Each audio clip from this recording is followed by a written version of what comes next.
హైదరాబాద్ లో బాగా ఫేమస్ అయిన ఒక హంటర్ హౌస్ అయితే ఉంది. అది ఇప్పటి హౌస్ అయితే కాదు, ఆల్మోస్ట్ 44 ఇయర్స్ బ్యాక్ ది. ఆ ఇంటికి ఒక పేరు కూడా ఉంది, అదే దేదలాగ్ గార్. అసలు ఎందుకు ఈ ఇంటిని దేదలాగ్ గార్ అని అంటూ ఉంటారు?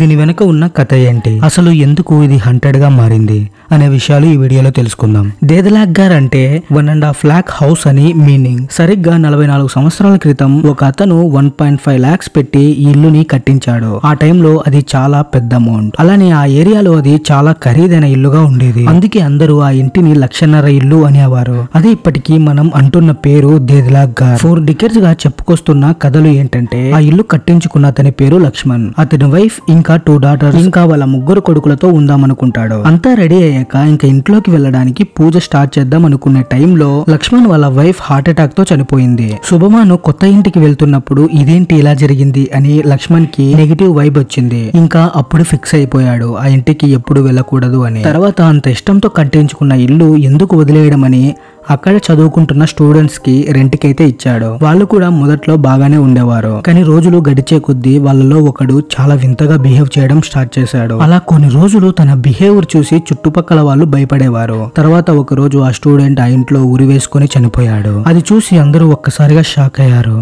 తర్వాత మిగతా స్టూడెంట్స్ ఆ ఇల్లుని ఖాళీ చేసి వెళ్ళిపోయారు. కొన్ని డేస్ అయింది, ఎవరూ రాలేదు. తర్వాత ఒక ఫ్యామిలీ దిగింది. వాళ్ళు కూడా మొదట్లో బాగానే ఉండేవారు. తర్వాత వాళ్ళ ఫ్యామిలీలో కూడా ఇలానే ఒకళ్ళు వింతగా బిహేవ్ చేయడం స్టార్ట్ చేశారు.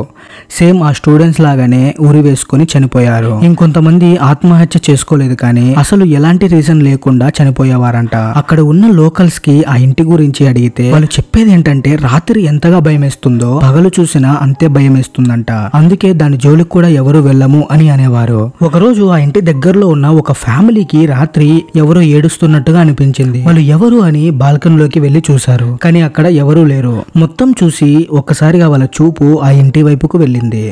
వాళ్ళ చూపు అలా వెళ్ళగానే ఆ ఏడుపు మరింత భయంకరంగా మారింది. వెంటనే వాళ్ళ ఇంటి డోర్స్ మూసేసుకున్నారు. ఆ రాత్రంతా భయపడుతూనే ఉన్నారు. అలా అందరికీ ఆ ఏడుపు సౌండ్ వినిపించేదంట. ఆ ఇన్సిడెంట్ తర్వాత ఆ చుట్టుపక్కల ఉన్న వాళ్ళు ఆ ఇంట్లో దయ్యం ఉంది అని అనుకోవడం స్టార్ట్ చేశారు.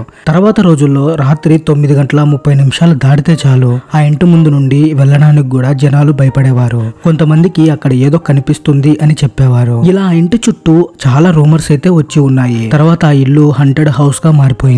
ఆదిత్య చింత అనే బ్లాగర్ ఆ ఇంటి మిస్టరీని సాల్వ్ చేద్దాం అనుకుంటాడు. దాని గురించి మొత్తంగా తెలుసుకున్న ఇన్ఫర్మేషన్ అయితే ఇది. ఆదిత్యకి తన ఫ్రెండ్ కిరణ్ అనే ఒక అతను ఉండేవాడు. అతను ఆ ఇంటి దగ్గరలోనే ఉండేవాడు. అతనికి జరిగిన ఎక్స్పీరియన్స్ తను షేర్ చేశాడు. ఆ ఇన్సిడెంట్ ఏంటంటే, ఒక రోజు కిరణ్ తన వర్క్ నుండి వస్తుండగా జోరుగా వర్షం పడుతుంది.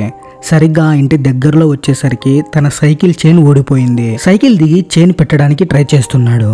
చుట్టూ దూరంగా కుక్కలు అరుస్తున్నాయి. ఆ వర్షంలో ఆ కుక్కల సౌండ్ అంతగా వినపడట్లేదు. ఉన్నట్టుండి ఎందుకో సడన్ గా కిరణ్ ఆ ఇంటి వైపు చూశాడు. అక్కడ బాల్కనీలో వర్షంలో తడుస్తూ ఒక ఆవిడ తెల్ల చీర కట్టుకున్నట్టు కనిపించింది. అది చూసి ఒక్కసారిగా కిరణ్ కి గుండె ఆగేంత పని అయిపోయింది. నోటి నుండి మాట రావట్లేదు. వెంటనే అక్కడ నుండి సైకిల్ తీసుకుని పారిపోయాడు. ఇలా అక్కడ చాలా మంది చాలా ఇన్సిడెంట్ ఫేస్ చేశారు. ఆదిత్య ఒక స్టేట్మెంట్ ఇచ్చాడు. బాగా ధైర్యం తెచ్చుకొని ఆ ఇంట్లోకి వెళ్దాం అనుకుంటాడు, కానీ అక్కడ జరిగిన స్టోరీస్ డెఫినెట్లీ ఏదో ఒకటి నిజం అయ్యి ఉండొచ్చు. సో జాగ్రత్త అని చెప్పేవారు ఆ చుట్టుపక్కల వాళ్ళు. అక్కడ పారానార్మల్ యాక్టివిటీస్ కూడా చాలా జరిగేవంట. తర్వాత ఆదిత్య కొంతమందిని తీసుకొని అక్కడ నిజంగా ఏముందో కనుక్కోవడానికి వెళ్దాం అనుకుంటాడు. ఈలోగా వాళ్ళకి ఎగ్జామ్ స్టార్ట్ అయ్యాయి. కంప్లీట్ అయ్యాక వెళ్తా అనుకున్నాడు. తర్వాత ఒక న్యూస్ బయటకు వచ్చింది. ఇన్ని రోజులుగా హంటెడ్ ప్లేస్ గా ఉన్న ఆ హౌస్ ని కూల్ చేయడానికి గ్రీన్ సిగ్నల్ అయితే వచ్చింది. మరి అది కూల్ చేశారో లేదో అక్కడ ఉన్న వాళ్ళకే తెలియాలి. ఇలా ఎన్నో మిస్టరీస్ కి కొన్నిటికి ఆన్సర్ దొరికింది, కొన్నిటికైతే ఇప్పటికీ ఆన్సర్ దొరకలేదు. అందులో ఈ ఇల్లు కూడా ఒకటి. ఈ ఇంటి గురించి మీరేమనుకుంటున్నారు కింద కామెంట్ అయితే చేయండి. అలాగే వీడియో నచ్చితే ప్లీజ్ వీడియోకి లైక్ చేసి సబ్స్క్రైబ్ చేసుకోవడం మాత్రం మర్చిపోకండి. మరో మంచి వీడియోతో మీ ముందుకు వస్తాను. అంతవరకు బాయ్.